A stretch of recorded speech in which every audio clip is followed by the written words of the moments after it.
Hey, what is happening? I have been reading a lot about the European crisis. It has been going on forever. When are they going to solve this? Who knows when you have incompetent people in the European Parliament? Can't someone just tell them to get their act together? Nigel Farage has been trying to tell them. Nigel who? Nigel Farage.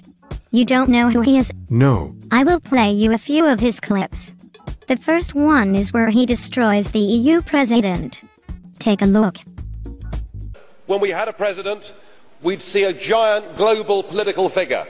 The man that would be the political leader for 500 million people. The man that would represent all of us on the world stage. The man whose job was so important that, of course, you're paid more than President Obama. Well, I'm afraid what we got was you. And I'm sorry, but after that performance earlier that you gave, and I don't want to be rude, but you know, really, you have the charisma of a damp rag and the appearance of a low-grade bank clerk. And the question that I want to ask, that we're all going to ask is, who are you? I'd never heard of you. Nobody in Europe had ever heard of you. I would like to ask you, President, who voted for you? And what mechanism? Oh, I know democracy is not popular with you lot. And what mechanism do the peoples of Europe have to remove you? Is this European democracy?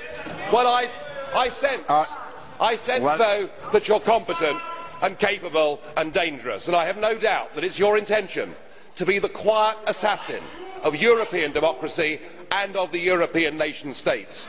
You appear to have a loathing for the very concept of the existence of nation states. Perhaps that's because you come from Belgium, which of course is pretty much a non-country. But since you took over, we've seen Greece reduced to nothing more than a protectorate. Sir, you have no legitimacy in this job at all, and I can say with confidence that I can speak on behalf of the majority of the British people in saying we don't know you, we don't want you, and the sooner you're put out to grass, the better. Holy cow. He was pretty hard on the guy. I kind of feel sorry for the EU president. Yeah, Nigel does not hold back. He says what is on his mind. He has got some balls. Oh, for sure.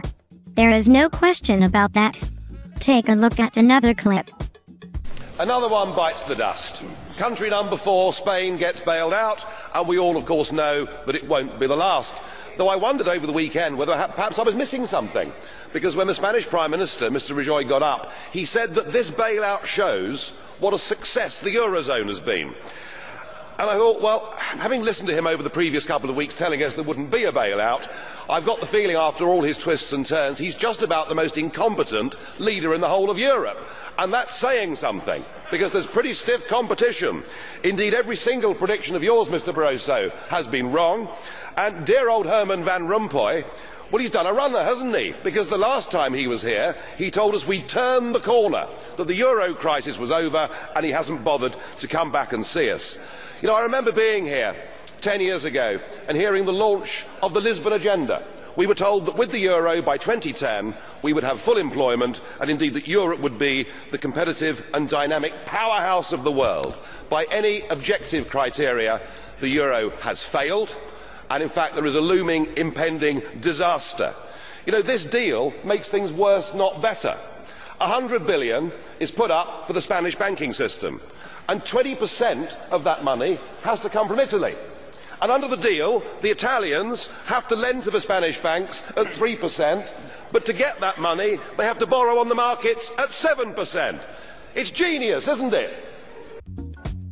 It appears that things are getting worse and worse with the European situation. Yeah, and these idiots in charge have absolutely no idea how to solve the problem. What do you mean? Well, instead of solving the problem, they can only come up with ways to make it worse.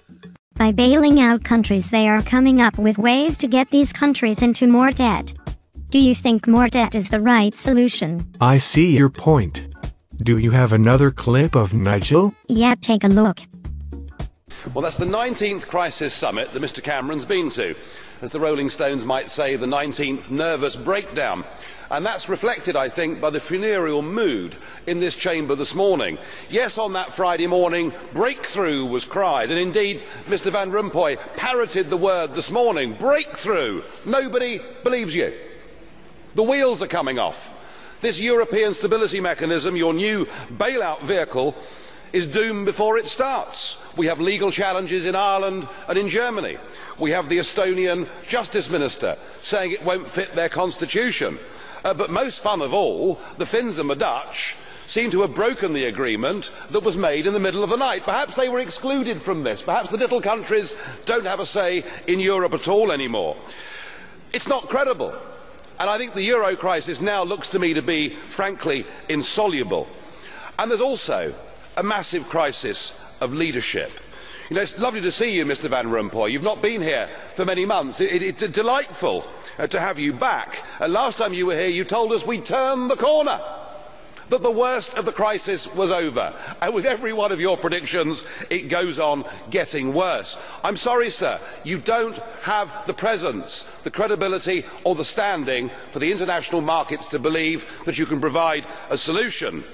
And Mr Barroso here at the G20, when he stood up at the press conference and said, "We don't need any lessons in democracy," said the unelected President of the European Commission. I mean, you went on to say that the Eurozone's problems had been caused by unorthodox practices in North America. You've made yourselves an international laughingstock. You don't have any credibility, but one piece of helpful advice from me: don't this summer go on any billionaires' yachts on extended holidays, because the markets guarantee we'll all be back here in August. Thank you.